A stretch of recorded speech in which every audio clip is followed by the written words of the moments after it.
Dyno-Rod event with Richard Bowyer.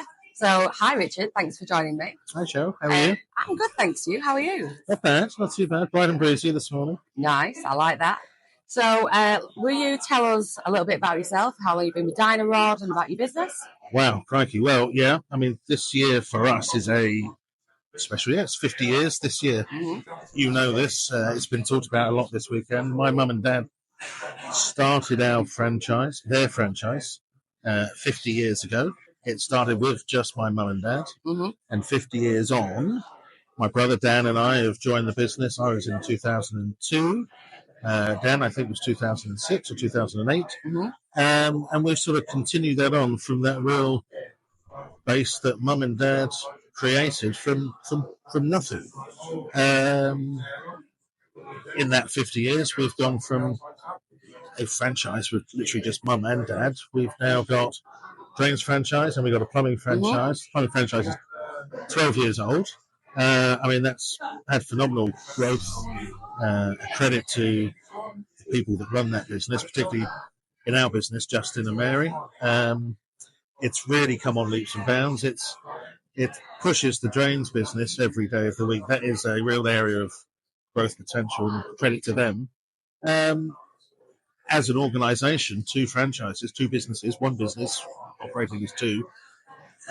We've got 24 plumbers on the road, 16 drainage engineers, 2 back office supports, and we go from strength to strength. Every year?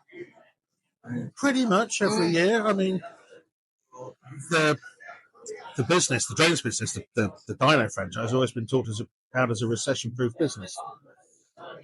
I wouldn't say it's recession-proof, but it's definitely resilient. You know, we've had some ups and downs in the last few years, but there is constant opportunities, and we try and embrace them. We try and maximise them, and we set our path out. It doesn't always align with the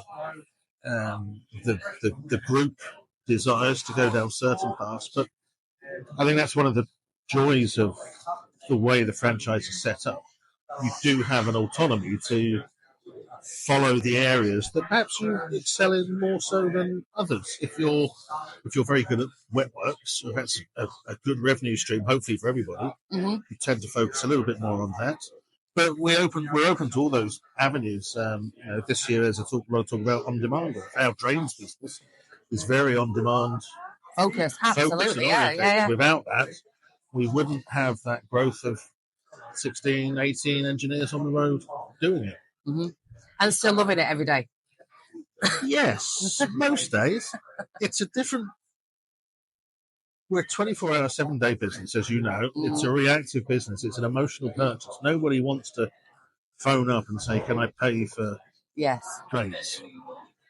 That comes with its challenges. Our clients are more demanding. The expectations are higher.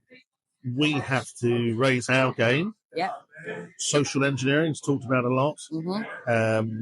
The technical hardcore skills got to be there. Yeah. But the more important, the social, the brand, Trustpilot. It's very easy to be criticised. I do enjoy it. It's a lot more challenging. The welfare of our employees, our staff, is more challenging, but equally rewarding when you get it right. You don't always get it right. And the modern world is that we all have challenges in our life, and we try and support that as best we can. I do enjoy it, yes. So tell us one thing about yourself that no one else knows. I don't know if I can do that on camera. Well, we've known each other a long time, but what's something that I wouldn't know about you? I love my Lego. Lego? Yeah. So what's the biggest thing you've ever built with your Lego? Well, I have a bit of a preference for Star Wars Lego. Really? Yeah. Death Star? I don't have Death Star. Oh, you need to get the Death Star. I do have the Millennium Falcon. Really? But I'm not allowed to build it. It's too big until we get a bigger house, or that's what I'm told. Oh, okay. You just build the house around the Lego. Around the Lego, obviously. Well, the house would probably be cheaper, actually. Oh, yes, probably. So I saw you was obviously going around the trade show today. Yes. Has anything caught your eye? It will do. Actually, yes, something on CJ Kelly's stand. Just talking to Martin Kelly. A simple pump that goes with local liners that would remove half the gear that we have to take, which more streamlined, more efficient. And we like efficiency. We do. We do like efficiency. If we can keep the engineers happy, content, that tends to work. A happy worker is a good worker. Most of the time, yes. Most of the time. Yeah. So, what did you take away from yesterday? That there's always opportunities that we don't know about ourselves unless it's shared. That group sharing can be invaluable. Fogs, the portable self-contained grease traps. Yeah. I'm not sure where that fits into our business because we haven't developed a particular avenue for that, but it's something that could fit in very easily. It's an opportunity. And as Barry and Peter said, and Sam, there isn't too much training. There isn't too much capital outlay. Not that we're against that, but the old KISS adage, keep it simple, stupid. It's fairly simple. It looks to work. It adds value. Had we not been here yesterday, wouldn't know. We wouldn't know about it. We might explore it ourselves, be put off perhaps by a lack of knowledge, but when it was presented, they presented it really well. Actually. But the thing is as well, you've got that, I think that's the great thing about being a franchisee, you've got that network strength. And in the strength of the network. So the Dyno-Rod franchisees, they all support each other. It's like a family. Well, that's always been the way. There's always been this view that you're only as good as your weakest link, that minimum standard.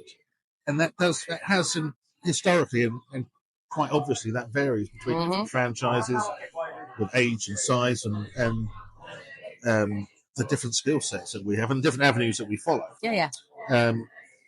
That disparity that was once historical is an awful lot closer. That standard is up and up and up. So there's less reliance between franchises. But I remember 20 years ago plus where franchises would interwork with each other in different areas. Can you help me with this? Can you help me with that? There is less of that, which is a real positive. But there's still always areas. Come back to the fogs, for example, the grease traps. If the company Aquarius had come to us and said, I want to sell you this, I'd go, thank you very much. But the fact that it comes from people like Barry, Peter, Sam, Peter, we know his history and his successes. It almost comes with a sort of a seal of approval. It kind of works. If they can make it work, we can make it work. There, yeah. No, absolutely. So, it is that shared strength. So what are you thinking of the event so far? How are you liking this year's theme? So far, so good. Good. There's been murmurs. There's a little bit of a time gap between the end of the trade show and the start of the evening. Yes, we've allowed you some more time to get ready and beautify yourself for tonight. On your head show. On that point, so what are your predictions for Franchisee of the Year? Because that's the hot topic. That's the award that everybody wants to talk about. I think I'd better leave that to greater minds. And I thought you've got to have a guess. Okay, I would like to see, I think, with the effort they put in this year and last year particularly, I think Clearwater. I'm a little bit biased plumbing, on that, but I think Clearwater plumbing. There's great franchises out there. Yeah, we do have great franchises. Metzer, Backmade. It's dangerous to mention one or two people because everyone else gets upset. Breakfast. Yeah. But I'm going to go Clearwater and Peabody. How's that? Do you know what? I can't fault you for that. But thank you ever so much for your time, Richard. It's been a pleasure. Hope you enjoyed it. I do, and same to you. Thank you. And good luck tonight. Well, thank you. We shall see.